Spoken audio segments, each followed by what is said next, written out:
جلسہ سالانہ کا دوسرا روز ہے۔ آج کی یہ پہلی نشست ہے۔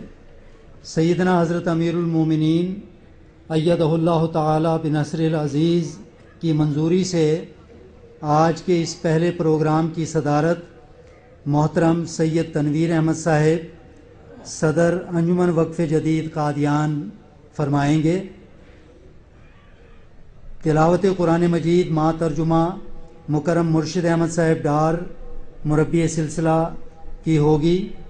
نعتیہ کلام مکرم کے راشد احمد صاحب اور ان کے ساتھی پیش کریں گے۔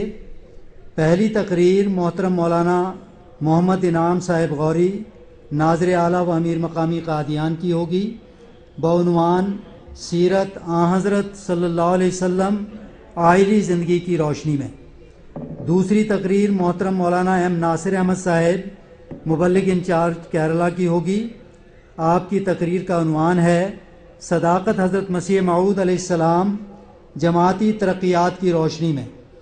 تیسری تقریر محترم مولانا محمد نسیم خان صاحب ناظر مرامہ قادیان کی ہوگی۔ آپ کی تقریر کا عنوان جماعت احمدیہ کی سماجی خدمات کی روشنی میں ہوگی۔ آخر میں کچھ تعارفی تاثرات ہوں گے جو پیش کیے جائیں گے اور ضروری اعلانات ہوں گے۔ آپ سے درخواست ہے کہ وہ اطمینان کے ساتھ اس ساری کارروائی کو سنیں، اور اس بات کی بھی گزارش ہے کہ اسٹیج سے جب نعرے لگیں ان کا بھرپور جواب دیں۔ آپ دوران پروگرام کوئی نعرہ نہ لگائیں۔ جزاکم اللہ۔ اب میں محترم سید تنویر احمد صاحب صدر انجمن وقف جدید قادیان سے درخواست کروں گا کہ آپ کرسی صدارت پر تشریف لا کر اس پروگرام کو شروع فرمائیں۔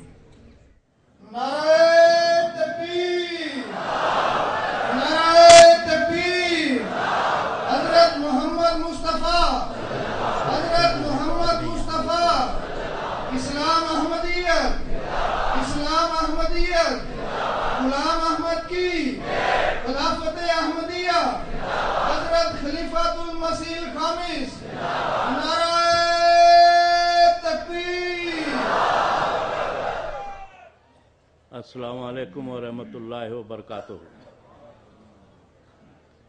اس اجلاس کی آغاز قرآن مجید کی تلاوت سے کی جائے گی۔ مکرم مرشد احمد صاحب ڈار قادیان مربی سلسلہ۔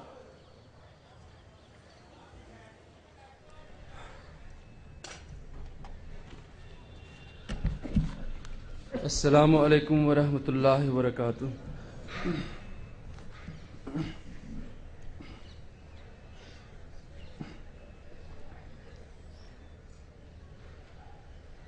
اعوذ باللہ من الشیطان الرجیم۔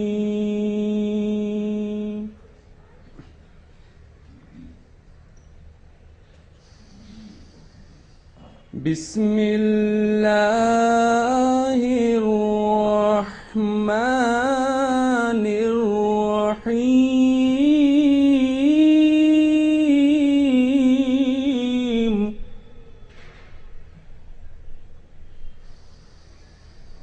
سبح للہ ما فی السماوات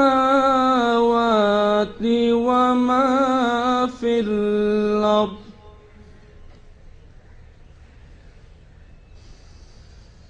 وهو العزیز الحکیم۔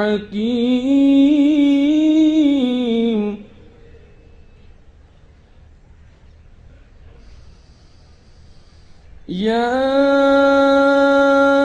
ایہا الذین آمنوا لم تقولون ما لا تفعلون۔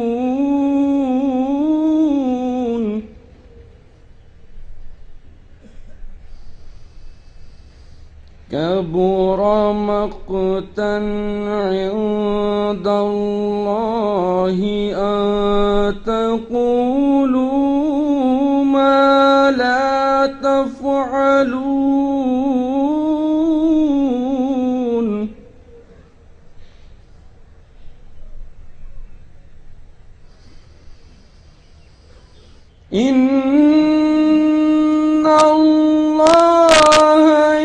يحب الذين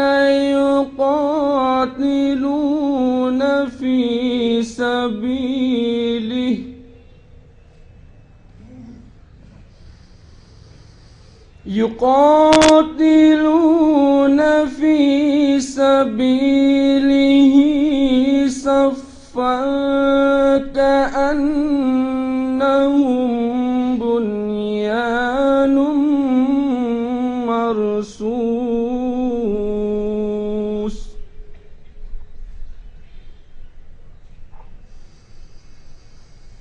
وإذ قال موسى لقومه يا قوم لم تؤذونني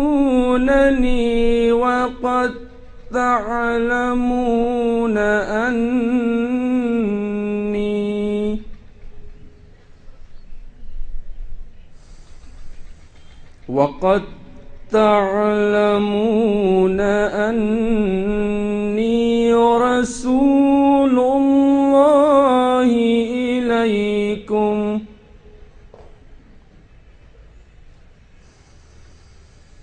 فلما زاغوا أزاغ الله قلوبهم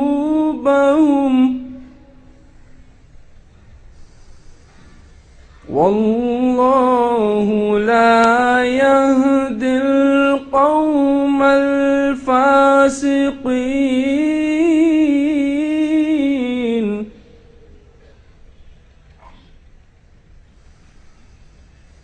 وإذ قال عيسى ابن مريم يا بني إسرائيل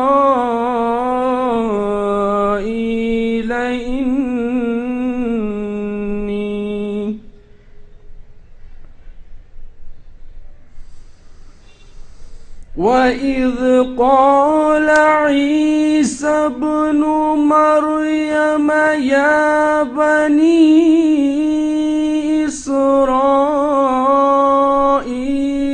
إني رسول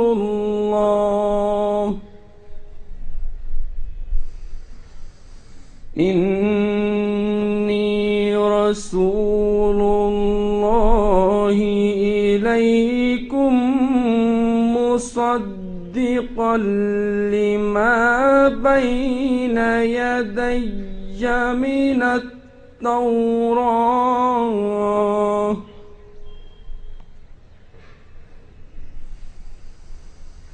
من التوراة ومبشرا برسول يأتي من بعد اسمه أحمد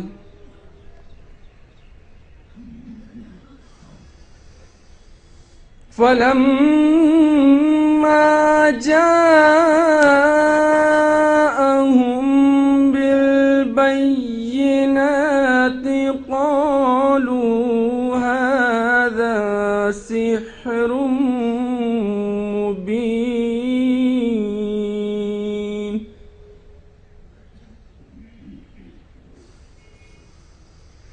ومن أظلم ممن افترى على الله الكذب وهو يدعى إلى الإسلام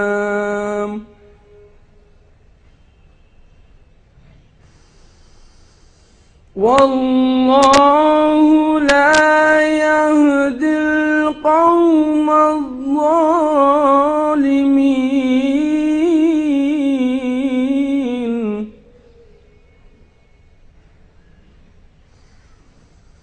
يريدون ليطفئوا نور الله بأفواههم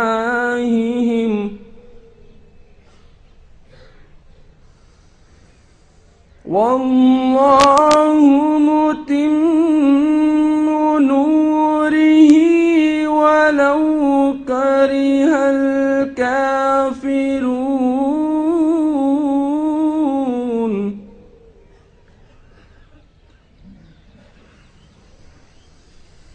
هو الذي أرسل رسوله بالهدى ودين الحق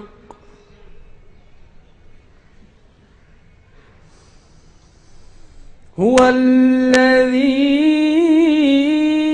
أرسل رسوله بالهدى ودين الحق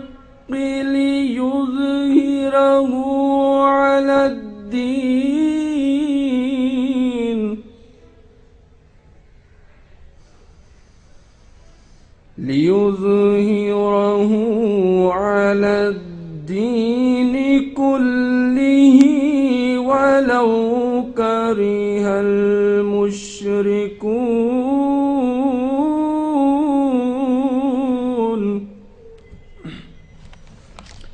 اب ان آیات کریمہ کا ترجمہ بیان فرمودہ حضرت خلیفۃ المسیح رابع رحمہ اللہ کے ترجمۃ القرآن سے پیش خدمت ہے. میں اللہ کا نام لے کر جو بے حد کرم کرنے والا اور بار بار رحم کرنے والا ہے. آسمانوں اور زمین میں جو کچھ بھی اللہ کی تسبیح کر رہا ہے اور وہ غالب اور حکمت والا ہے. اے مومنو، تم وہ باتیں کیوں کہتے ہو جو کرتے نہیں؟ خدا کے نزدیک اس بات کا دعویٰ کرنا جو تم کرتے نہیں بہت ناپسند ہے. اللہ تو ان لوگوں کو پسند کرتا ہے جو اس کے راستے میں صف باندھ کر لڑتے ہیں، گویا وہ ایک دیوار ہیں جس کی مضبوطی کے لیے اس پر سیسا پگھلا کر ڈال دیا گیا ہو. اور یاد کرو جب موسیٰ نے اپنی قوم سے کہا، اے میری قوم، تم مجھے کیوں دکھ دیتے ہو، حالانکہ تم جانتے ہو کہ میں تمہاری طرف اللہ کی طرف سے رسول ہو کر آیا ہوں. مگر جب اس کے باوجود وہ لوگ سیدھے راستہ سے بھٹک گئے تو اللہ نے ان کے دلوں کو ٹیڑھا کر دیا، اور اللہ کی اطاعت سے نکل جانے والوں کو کامیابی کا راستہ نہیں دکھاتا. اور یاد کرو جب عیسیٰ ابن مریم نے اپنی قوم سے کہا کہ اے بنی اسرائیل، میں اللہ کی طرف سے تمہاری طرف رسول ہو کر آیا ہوں، جو کلام میرے آنے سے پہلے نازل ہو چکا، یعنی تورات، اس کی پیشگوئیوں کو میں پورا کرتا ہوں، اور ایک ایسے رسول کی خبر بھی دیتا ہوں جو میرے بعد آئے گا، جس کا نام احمد ہوگا. پھر جب وہ رسول دلائل لے کر آ گیا تو انہوں نے کہا، یہ تو کھلا کھلا فریب ہے، اور اس سے زیادہ ظالم کون ہو سکتا ہے جو اللہ پر جھوٹ باندھے، حالانکہ وہ اسلام کی طرف بلایا جاتا ہے، اور اللہ ظالموں کو بھی ہدایت نہیں دیتا. وہ چاہتے ہیں کہ اپنے منہ سے اللہ کے نور کو بجھا دیں، اور اللہ اپنے نور کو پورا کر کے چھوڑے گا، خواہ کافر لوگ کتنا ہی ناپسند کریں. وہ خدا ہی ہے جس نے اپنے رسول کو ہدایت کے ساتھ اور سچا دین دے کر بھیجا ہے تاکہ اس کو تمام دینوں پر غالب کرے، خواہ مشرک کتنا ہی ناپسند کریں. السلام علیکم.